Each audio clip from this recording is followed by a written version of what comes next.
السلام علیکم، اے be N news کے ساتھ میں ہوں فاطمہ توصیف۔ عدالتی اصلاحات پر پیپلز پارٹی اور جمعیت علماء اسلام فے کے بعد مسلم لیگ نون بھی متفق ہو گئی۔ 26ویں آئینی ترمیم پر مسلم لیگ نون، پیپلز پارٹی اور جے یو آئی فے کا اجلاس ہوا، جس میں میاں نواز شریف، صدر آصف علی زرداری اور وزیر اعظم شہباز شریف نے بھی شرکت کی۔ اجلاس کے بعد لاہور میں پریس کانفرنس کرتے ہوئے مولانا فضل الرحمان نے کہا کہ عدلیہ سے متعلق اصلاحات پر اتفاق رائے کر لیا ہے، دیگر مجوزہ ترمیم پر بھی مشاورت کریں گے۔ انہوں نے کہا کہ ابتدائی ترمیم کو مسترد کیا تھا، اسے آج بھی مسترد کرتے ہیں۔ عام مسائل پر تفصیل سے بات چیت کی تو ملک بھی بچے گا اور آئین بھی بچے گا۔ مولانا فضل الرحمان کا کہنا تھا کہ اسلام آباد پہنچ کر پی ٹی آئی قیادت سے ملاقات کروں گا، پی ٹی آئی قیادت کی رائے آئینی ترمیم میں شامل کریں گے۔ Chairman Peoples Party Bilawal Bhutto Zardari نے کہا کہ پی پی اور جے یو آئی کے درمیان اتفاق ہوا تھا، آج 3 جماعتوں نے اتفاق کر لیا ہے۔ انہوں نے کہا کہ مناسب وقت پر مجوزہ ترمیم کو دونوں ایوانوں سے پاس کرائیں گے۔ بلاول بھٹو زرداری نے کہا کہ آئینی عدالتوں کے ذریعے آئین کی بالادستی اور فوری انصاف چاہتے ہیں۔ اصلاحات کے بعد عوام کو نظر آئے گا کہ آئین کے دفاع کے لیے کیا کرتے ہیں۔ چیئرمین پیپلز پارٹی نے مزید کہا کہ مناسب وقت پر مجوزہ ترمیم کو دونوں ایوانوں سے پاس کرائیں گے۔ اس موقع پر اسحاق ڈار نے کہا کہ عدلیہ سے آئینی ترمیم پر 3 پارٹیوں کا اتفاق رائے ہو چکا ہے، دیگر مجوزہ ترمیم سے متعلق آئندہ دنوں میں اتفاق ہو جائے گا۔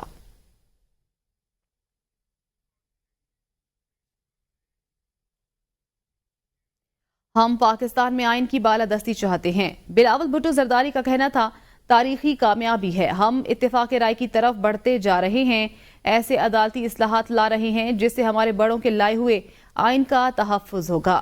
مناسب وقت پر آئینی ترمیم کو اتفاق رائے سے منظور کرائیں گے۔ یہ ایک بہت بڑا تاریخی کامیابی ہے کہ ہم اس کنسنسس کی طرف بڑھتے جا رہے ہیں، اور ہمارا امید ہے کہ اسی کنسنسس کے ساتھ مناسب وقت پہ ہم آئینی ترمیم کو دونوں پارلیمان کے جو ہاؤسز ہیں ان سے پاس کروا کے دستخط کروائیں گے۔ وزیر اعظم شہباز شریف کی زیر صدارت وفاقی کابینہ کا آج ہونے والا اجلاس ملتوی کر دیا گیا۔ ذرائع کے مطابق وفاقی کابینہ کا اجلاس ملتوی کیے جانے سے وزراء کو آگاہ کر دیا گیا ہے۔ اجلاس کے نئے شیڈول سے بعد میں آگاہ کیا جائے گا۔ اجلاس میں آج دوپہر 1:30 بجے پارلیمنٹ ہاؤس میں طلب کیا گیا تھا۔ آپ کو بتائیں کہ وزیر اعظم کی زیر صدارت وفاقی کابینہ کا آج ہونے والا اجلاس ملتوی کر دیا گیا ہے۔ ذرائع کے مطابق وفاقی کابینہ کا اجلاس ملتوی کیے جانے سے وزراء کو آگاہ کر دیا گیا ہے۔ اجلاس کے نئے شیڈول سے بعد میں آگاہ کیا جائے گا۔ اجلاس آج دوپہر 1:30 بجے پارلیمنٹ ہاؤس میں طلب کیا گیا تھا۔ قومی اسمبلی کا اجلاس آج ہوگا۔ اجلاس کا ایجنڈا جاری کر دیا گیا۔ قومی اسمبلی کے ایجنڈے میں کوئی آئینی ترمیمی بل شامل نہیں ہے۔ اجلاس میں 3 نئے بل پیش کیے جائیں گے۔ وزیر قانون Azam Nazir Tarar national commission on the status of women ترمیمی بل پیش کریں گے۔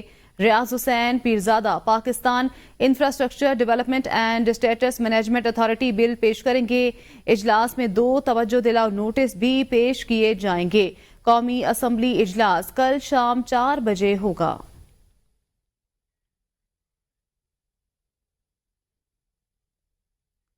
سینٹ کا اجلاس آج دن 3 بجے ہوگا، جس کی صدارت یوسف رضا گیلانی کریں گے۔ سینٹ اجلاس کے لیے 14 نکاتی ایجنڈا جاری کر دیا گیا۔ آئینی ترمیمی بل پیش کرنا ایجنڈے میں شامل نہیں۔ قائد ایوان اسحاق ڈار قواعد کو معطل کرنے کی تحریک پیش کریں گے۔ اس کے علاوہ چیئرمین قائمہ کمیٹی داخلہ انسانی اسمگلنگ کی روک تھام بل پر رپورٹ پیش کریں گی۔ الیکٹرانک کرائمز کی روک تھام سے متعلق بل پر قائمہ کمیٹی رپورٹ۔ وزیر داخلہ Mohsin Naqvi national forensic agency بل 2024، وزیر خزانہ ڈپازٹ پروٹیکشن کارپوریشن ترمیمی بل 2024، اوورسیز پاکستانیوں کی جائیدادوں کے لیے خصوصی عدالت کے قیام کا بل، اور سینیٹر ذیشان خانزادہ شرح سود سے متعلق توجہ دلاؤ نوٹس اجلاس میں پیش کریں گے۔ صدر کے پارلیمنٹ کے مشترکہ اجلاس سے خطاب پر مزید بحث بھی ایجنڈے میں شامل ہے۔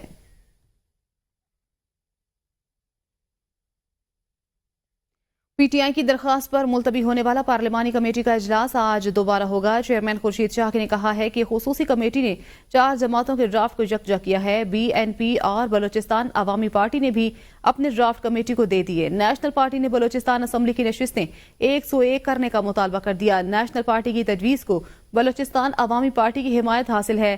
نیشنل پارٹی نے مطالبہ کیا کہ بلوچستان اسمبلی میں جنرل نشستیں 80 اور خواتین کی مخصوص نشستیں 17 کی جائیں، جبکہ اقلیتوں کے لیے 4 نشستیں مختص کی جائیں۔ سابق وزیر اعظم راجہ پرویز اشرف نے کہا، گزشتہ میٹنگ میں پی ٹی آئی کے ممبران نے بھی مثبت پہلو اجاگر کرنے کی کوشش کی تھی۔ سینیٹر عرفان صدیقی بولے، اتفاق رائے کے بعد مسودہ کمیٹی کے سامنے آئے گا۔ شہری رحمان نے کہا کہ پی ٹی آئی ارکان نے ڈرافٹ نہیں دیا کہ پی ٹی آئی کے جو ممبران پچھلی میٹنگ میں تھے انہوں نے بھی بڑے مثبت جو تھے وہ پہلو اجاگر کرنے کی کوشش کی تھی۔ پی ٹی آئی ممبران نہیں موجود تھے جی، انہوں نے ابھی تک کوئی ڈرافٹ بھی نہیں ایکسچینج کیا اور نہ انہوں نے آج شمولیت اختیار کی۔ دوبارہ اجلاس ہو رہا ہے اسی کمیٹی کا 12:30 بجے، اور ہوپ فلی اس میں مسودہ جو حتمی طور پہ تیار ہوگا کل زیر بحث آئے گا۔ اس کمیٹی کے 12:30 بجے کی میٹنگ بلائی گئی ہے کل۔ پاکستان تحریک انصاف کی سیاسی کمیٹی کے اجلاس کا اعلامیہ جاری کر دیا گیا۔ اعلامیہ کے مطابق پاکستان تحریک انصاف کی سیاسی کمیٹی نے دستور میں ترمیم کے حکومتی منصوبے کی بھرپور مزاحمت کا فیصلہ کیا ہے۔ اعلامیہ کے مطابق آئین میں ترمیم اور بانی چیئرمین کو بدترین سلوک کا نشانہ بنائے جانے کے خلاف جمعۃ المبارک کو ملک گیر سطح پر شدید احتجاج کا اعلان کیا گیا ہے۔ سیاسی کمیٹی کی جانب سے اڈیالہ میں قید بانی چیئرمین تحریک انصاف سے روا رکھی جانے والی زیادتیوں کی شدید مذمت کی گئی ہے اور بانی کے بنیادی حقوق کی اور ان تک اہل خانہ، وکلاء اور تحریک کے قائدین کی رسائی کی فوری بحالی کا بھی مطالبہ کیا گیا ہے۔ تمام ریجنل اور مقامی تنظیموں کو تمام ضلعی ہیڈ کوارٹرز پر نماز جمعہ کے بعد بھرپور مگر پرامن احتجاج کی ہدایت کی گئی ہے۔ بانی پی ٹی آئی کی بہن نورین خان نے کہا، مجھے پی ٹی آئی کی موجودہ قیادت پر بالکل اعتبار نہیں۔ بیرسٹر گوہر نے بانی پی ٹی آئی کی میڈیکل رپورٹ سے متعلق فیملی کو آگاہ نہیں کیا۔ ایک عام آدمی کو بھی پتا ہے میڈیکل رپورٹ غلط ہے۔ بانی پی ٹی آئی کے ذاتی معالج ڈاکٹر عاصم یوسف کو ملنے نہیں دیا گیا۔ دال میں کچھ کالا ہے۔ احتجاج کی کال مؤخر کرنے سے قبل ہمیں اعتماد میں نہیں لیا گیا۔ بانی پی ٹی آئی کی بہن سوال سے آگے میں گفتگو کر رہی تھی۔ نہیں، کسی سے ہمارے سے شیئر نہیں کیا۔ میں نے بھی سوشل میڈیا پہ دیکھی تھی رپورٹ۔ اگر تو انہوں نے کوئی صحیح کام کرنا ہوتا یا صحیح رپورٹ دینی ہوتی تو یہ ان کو ڈاکٹر کو بھی پیمز کے ڈاکٹرز کے ساتھ اندر لے جاتے کہ کوئی چیز تو ٹھیک نہیں چل رہی نا، کہیں تو کوئی چیز خراب ہے اور دال میں کچھ کالا ہے سمجھے۔ کال واپس لی تھی، ان کو اس پہ کچھ آگے بڑھنا چاہیے نا، ان کو ان سے جنہوں نے اس کے گارنٹی دی تھی ان سے کرنا چاہیے۔ پی ٹی آئی والوں کو اس کی بجائے عمران خان کو جیل سے نکالنے پہ زور دینا چاہیے۔ رؤف حسن کا کہنا ہے، بانی پی ٹی آئی سے ملاقات کی یقین دہانی وزیر داخلہ نے کرائی تھی۔ ایسی اجلاس کی وجہ سے ہم نے احتجاج کی کال واپس لی۔ امید تھی ڈاکٹر عاصم یوسف بانی پی ٹی آئی کا معائنہ کرنے جائیں گے۔ 18 اکتوبر کو تحریک انصاف بھرپور احتجاج کرے گی۔ ذاتی معالج کے ملنے تک ہماری تسکین نہیں ہوگی۔ سیاسی کمیٹی کے اجلاس میں رپورٹس زیر بحث نہیں آئیں۔ بانی تحریک انصاف کی ہمشیرہ کی بہت عزت کرتے ہیں۔ آئینی ترمیم نہ سینٹ اور نہ ہی قومی اسمبلی کے ایجنڈے میں آئی۔ بانی پی ٹی آئی کی سزا کا حقیقت سے کوئی تعلق نہیں۔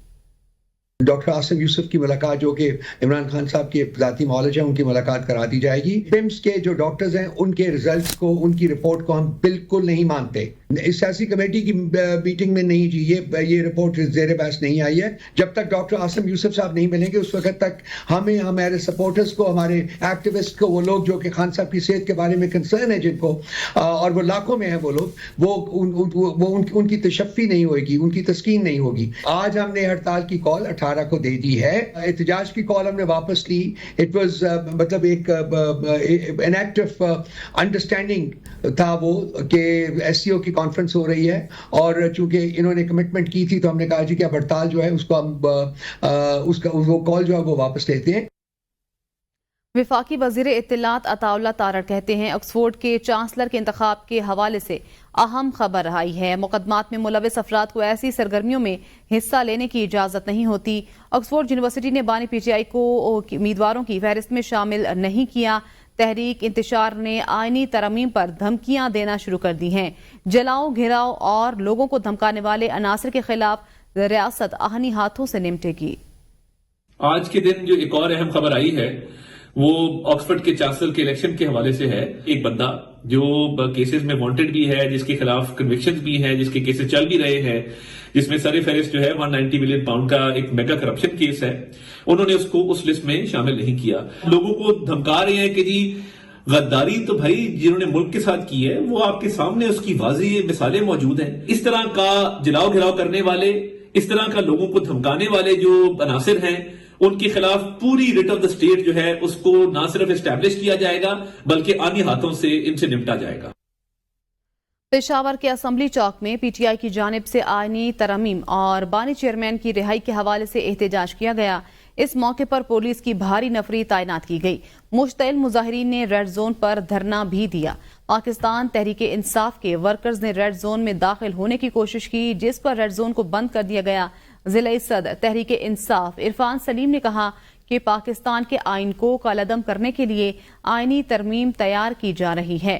تحریک انصاف کی لیڈرشپ کے خلاف کریک ڈاؤن جاری ہے. پارلیمنٹ کے ممبران کو زد و کوب کیا جا رہا ہے. آئینی ترمیم پاکستان کی بقا نہیں, پی ٹی آئی مظاہرین کا کہنا تھا. احتجاجی کیمپ ختم کر رہے ہیں, کل صبح پھر احتجاجی کیمپ لگائیں گے. بانی پی ٹی آئی کا آکسفورڈ یونیورسٹی کا چانسلر بننے کا خواب ادھورا رہ گیا. انتخاب میں حصہ لینے والے 38 امیدواروں کی فہرست میں بانی پی ٹی آئی کا نام شامل نہیں. امیدواروں میں برطانیہ کے سابق وزیر اعظم بورس جانسن, مشہور برطانوی آرکیٹیکٹ سر نورمن فوسٹر اور معروف وکیل بیرسٹر پیٹر کریگ شامل ہیں. 28 اکتوبر کو انتخاب کا پہلا راؤنڈ ہوگا. آکسفورڈ یونیورسٹی کی چانسلرشپ کے معاملے پر معروف قانونی فرم میٹرکس چیمبرز نے اپنی رائے کا اظہار کرتے ہوئے کہا تھا کہ بانی P T I Oxford university کے ضوابط کے مطابق چانسلرشپ کے اہل نہیں ہیں. وزیر اعلیٰ بلوچستان میر سرفراز بگٹی کی زیر صدارت پبلک سیکٹر یونیورسٹیز کے مالی و انتظامی امور سے متعلق اعلیٰ سطح اجلاس ہوا. اجلاس میں صوبائی وزراء, سیکرٹریز اور یونیورسٹیز کے وائس چانسلر نے شرکت کی. اجلاس میں بلوچستان کی جامعات کے مالی و انتظامی امور کا جائزہ لیا گیا. وزیر اعلیٰ بلوچستان نے تمام یونیورسٹیز کے اساتذہ و اسٹاف کی تنخواہوں اور پینشن کی فوری ادائیگی کا حکم دے دیا. وزیر اعلیٰ سرفراز بگٹی نے محکمہ خزانہ کو ہدایت کی کہ تنخواہیں کام کرنے والے اساتذہ اور ملازمین کا حق ہے بر وقت ادائیگی یقینی بنائی جائے. جو استاد ڈیوٹی کرے گا تنخواہ کا حقدار ہوگا. گھر بیٹھے کسی کو تنخواہ نہیں دے سکتے. جامعات میں کوئی نئی بھرتی نہیں ہوگی. غیر ضروری بلڈنگز تعمیر نہیں ہوں گی. وفاقی کابینہ نے مزید 5 لاکھ میٹرک ٹن چینی برآمد کرنے کی منظوری دے دی. ذرائع کے مطابق وفاقی کابینہ سے چینی برآمد کرنے کی سمری کی منظوری سرکولیشن کے ذریعے لی گئی. قیمتیں مقررہ بینچ مارک سے بڑھنے پر چینی کی برآمد فوری منسوخ کی جائے گی. چینی کی برآمد شوگر ملز مالکان کی جانب سے پیداوار 21 نومبر سے شروع کرنے سے مشروط ہوگی. برآمد کے لیے چینی کی ریٹیل قیمت کا بینچ مارک فی کلو 145.15 روپے مقرر ہے. ذرائع کا بتانا ہے کہ شوگر ایڈوائزری بورڈ کو چینی کی باقاعدہ مانیٹرنگ کا ٹاسک دیا گیا ہے. صوبائی حکومتوں کو بھی چینی کی قیمتوں کی نگرانی کرنے کا کہا گیا ہے. شوگر ملز مالکان چینی کی فی کلو ایکس مل قیمت 140 روپے سے نہ بڑھنے کو یقینی بنائیں گے. چینی برآمد کے لیے وفاقی اور صوبائی حکومتیں کوئی سبسڈی نہیں دیں گی. اسٹیٹ بینک ہر 15 روز بعد کی بنیاد پر چینی کی برآمد کی صورتحال سے ECC کو آگاہ کرے گا. وزیر اعلیٰ پنجاب مریم نواز کہتی ہیں من گھڑت خبر کو ایشو بنایا گیا. سازشی کرداروں کو کیفر کردار تک پہنچائیں گے. بچی 2 اکتوبر سے ہسپتال میں داخل تھی جسے گر کر چوٹ لگی. پولیس کو رپورٹ ہوئی کہ نجی کالج میں زیادتی کا واقعہ ہوا. تحریک انصاف کو دہشت گرد جماعت کہتی ہوں. انتشار کی سیاست ناکام ہونے کے بعد گھٹیا منصوبہ بنایا گیا. سوشل میڈیا پر ایسے الزامات لگائے گئے جن کا وجود ہی نہیں تھا. SCO ممالک کے سربراہان کی پاکستان آمد کے موقع پر سازش کی گئی. احتجاج کرنے والوں کو کیفر کردار تک پہنچایا جائے گا. میں سمجھتی ہوں اس کیس میں مدعی پنجاب حکومت کو بننا چاہیے. وہ بچی 2 تاریخ سے ہسپتال میں داخل ہے. وہ کہیں گری, اس کو بہت بری طرح چوٹ لگی. پولیس کو رپورٹ ملی کہ پنجاب کا ایک پرائیویٹ کالج ہے جہاں پہ خدا نخواستہ کوئی ریپ کا واقعہ ہوا ہے, اور سوشل میڈیا پہ اس کی ایسی خبر پھیلی اور اس قسم کے الزامات لگائے گئے اور کہانیاں گھڑی گئیں جن کا سرے سے کوئی وجود ہی نہیں تھا. ایک ایسی پارٹی ہے تحریک انصاف جس کو میں دہشت گرد جماعت کہتی ہوں, اور وہ ان کا ایجنڈا ہی یہی ہے, جب پاکستان اوپر جا رہا ہوتا ہے وہ نیچے جا رہے ہوتے ہیں, کہ ایک ملک کے اندر, ہمارے ملک میں پاکستان میں جو غیر ملکی سربراہان ہیں وہ آ رہے ہیں, کانفرنس ہو رہی ہے, میٹنگز ہو رہی ہیں, ایک اچھا امیج پاکستان کا دنیا میں جا رہا ہے. اسلام آباد میں شنگھائی تعاون تنظیم ہیڈ آف گورنمنٹ کا 23واں اجلاس اپنی تمام رعنائیوں کے ساتھ اختتام پذیر. اعلامیے میں کہا گیا عوام کو سیاسی، سماجی اور معاشی ترقی کے راستے کا آزادانہ انتخاب کا حق حاصل ہے. فورم نے یک طرفہ تجارتی پابندیاں لگائے جانے کی مخالفت کی. پاکستان، کرغزستان، بیلاروس، قازقستان، روس اور ازبکستان نے چین کے بیلٹ اینڈ روڈ کے اقدام کی حمایت کی. اجلاس میں ایک دوسرے کی خود مختاری کا احترام، علاقائی سالمیت کے عزم کا اعادہ کیا گیا. SCO، یوریشین اکنامک یونین، ایسوسی ایشن آف جنوب مشرقی ایشیائی ممالک، دلچسپی رکھنے والی ریاستوں اور کثیر الجہتی انجمنوں کی شرکت کے ساتھ ایک عظیم تر یوریشین پارٹنرشپ بنانے کی تجویز بھی دی گئی. ایک زمین، ایک خاندان، ایک مستقبل. یک طرفہ پابندیوں کا نفاذ بین الاقوامی قانون کے اصولوں سے مطابقت نہیں رکھتا. ریاستوں کی خود مختاری، آزادی اور علاقائی سالمیت کا باہمی احترام، اختلافات کو مذاکرات اور مشاورت کے ذریعے حل کرنے کا عزم. شنگھائی کانفرنس کا اعلامیہ جاری. اعلامیے کے مطابق ارکان نے سیاست، سلامتی، تجارت، معیشت، مالیات اور سرمایہ کاری کے شعبوں میں تعاون کو مزید فروغ دینے کا عزم کا اظہار کیا گیا. طاقت کے استعمال کی دھمکی نہ دینے کا اصول عالمی تعلقات کی پائیدار ترقی کی بنیاد ہے. اعلامیہ میں عالمی غذائی تحفظ، غذائیت میں بہتری اور تحقیقاتی تعاون اور نوجوانوں کے سائنس اور ٹیکنالوجی میں دلچسپی رکھنے والے پروگرامز کی ترجیح پر زور دیا گیا. اجلاس میں SCO سیکریٹریٹ کے رپورٹ اور 2025 کے بجٹ کی منظوری بھی دی گئی. SCO رکن ممالک کے سربراہان حکومت کا اگلا اجلاس 2025 میں روس میں ہوگا. وزیر اعظم شہباز شریف کا شنگھائی تعاون تنظیم کا سربراہی اجلاس سے خطاب. تعاون اور روابط بڑھانے پر زور. کہا معاشی ترقی، استحکام اور خوشحالی کے لیے مل کر آگے بڑھنا ہوگا. وزیر اعظم شہباز شریف نے کہا کہ پاکستان خطے میں امن اور استحکام چاہتا ہے. افغان سرزمین کا دہشت گردی کے لیے استعمال روکنا ہوگا. وزیراعظم شہباز شریف نے شنگھائی تعاون تنظیم اجلاس کی سربراہی کی. افتتاحی خطاب میں رکن ممالک کے روابط اور تعاون کو مزید فروغ دینے پر زور دیا. وزیراعظم نے کہا کہ SCO ممالک دنیا کی آبادی کا 40% ہیں جو مل کر خطے کی معیشت کو بہتر بنا سکتے ہیں. مل کر عوام کو بہتر معیار زندگی اور سہولیات فراہم کرنی ہیں. معاشی ترقی، خوشحالی اور استحکام کے لیے مل کر آگے بڑھنا ہوگا.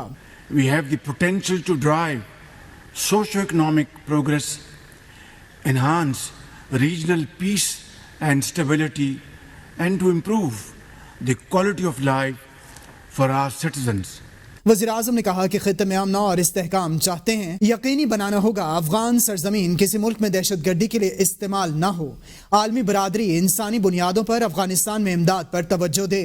The international community must step forward with urgent humanitarian support while calling upon the Afghan interim government to embrace political inclusivity, thereby ensuring Afghan soil is not misused for terrorism against its neighbors by any entity.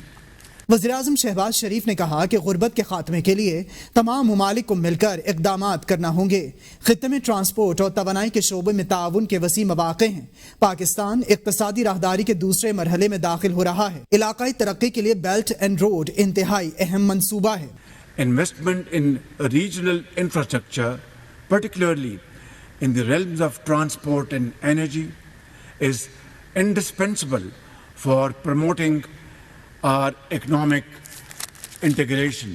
وزیراعظم نے 2022 کے سیلاب کا ذکر کرتے ہوئے کہا کہ سیلاب کے باعث لوگ متاثر اور ہزاروں ایکڑ زمین تباہ ہوئی. SCO ممالک کو اس حوالے سے بھی بہتر حکمت عملی اپنانے کی ضرورت ہے. بھارت کی روایت برقرار، دہشت گردی اور انتہا پسندی کی تکرار. بھارتی وزیر خارجہ جے شنکر کا SCO سربراہی کانفرنس سے خطاب. کہا دہشت گردی، انتہا پسندی اور علیحدگی پسندی کے ساتھ تجارت نہیں ہو سکتی. شدید موسمی حالات، سپلائی چین کی غیر یقینی صورتحال اور مالیاتی عدم استحکام ترقی کی راہ میں حائل ہیں اور قرض کا بوجھ ایک سنگین مسئلہ ہے۔ انہوں نے کہا اگر اعتماد کی کمی یا تعاون ناکافی ہے، اگر دوستوں میں کمی ہے اور اچھی ہمسائیگی کہیں ناپید ہو چکی ہے تو یقیناً خود احتسابی کی ضرورت ہے۔ ان کا کہنا ہے کہ عالمگیریت اور ری بیلنسنگ ایسی حقیقتیں ہیں جن سے فرار ممکن نہیں۔ تعاون حقیقی شراکت داری پر مبنی ہو، نہ کہ یک طرفہ ایجنڈوں پر۔ اب تک کے لیے اتنا ہی۔ دیکھتے رہیے ABN نیوز، کیونکہ ABN ہے قوم کی سوچ۔